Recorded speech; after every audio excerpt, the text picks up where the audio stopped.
So friends, let's start with today's lovely Aroz Pulao. Now here I've washed and soaked 1 cup of basmati rice for 15 minutes.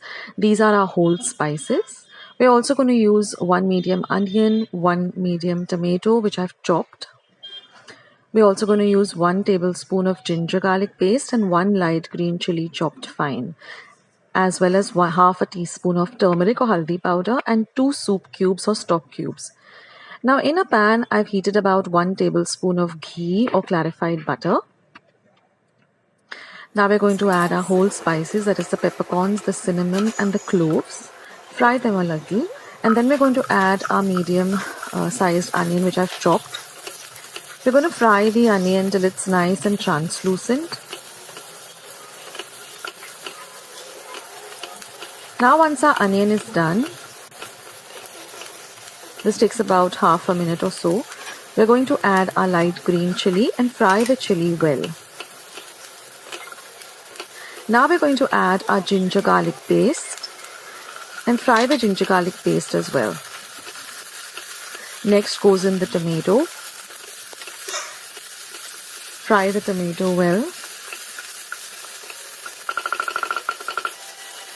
Now we're going to add our haldi powder or turmeric powder that gives a lovely light yellow color to the pulao, and we're going to add our soup cubes. Now mix everything well, and we're just going to cover and cook this for about a minute so everything comes together really nicely. Now after a minute, just give it a nice gentle stir. And now I've drained the water from the rice and I'm going to add this rice to the bagar.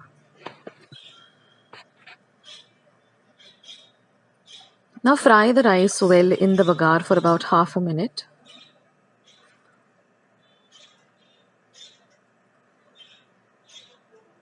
On a low to medium flame. Now I'll be adding about 1/4 cup of green peas, but this is completely optional. And I'm going to add 2 cups of hot water. So we've used 1 cup of rice, we're going to use 2 cups of hot water. So I'm going to add the green peas, mix it up well. And now I'm going to add the hot water. Mix everything nicely. Now we're not going to add any salt because the soup cubes already have the salt content. Now we're going to let our mixture come to a nice boil on a high flame. Once it comes to a boil, just lower the flame and cover and cook for about a minute or two, for about 2 to 3 minutes. Now all the water has evaporated, so just gently ruffle up the rice a bit, very lightly. And now I'm going to place a flat tawa on the flame and then keep this vessel on top of the tawa. Cover it and cook it for another 2 to 3 minutes.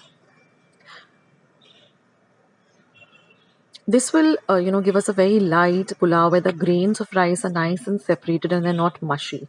So you can see our lovely pulao is ready and the grains of rice are nice and separated.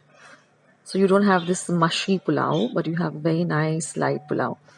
And that's it friends, and our lovely Goan Aroz Pulao or pilaf is ready. This goes excellently well with some xacuti. I'll link all my chicken recipes down below. I hope you liked today's recipe as well as today's video, and if you would like to see more videos like this, then don't forget to leave this video a big thumbs up. Also by clicking the thumbs up icon. Also don't forget to subscribe to my channel and become a part of Akshata's recipes. Once you have subscribed, there is a small little bell icon that will pop up, so just click on that. That way whenever I put up a new recipe or a new video, you get a message for the same. So on that note, I'll say bye and I'll catch you in my next video sooner than you think. This is Akshata saying bye, take care, stay healthy, stay fit, be kind and loving to one another. So till we meet again, bye.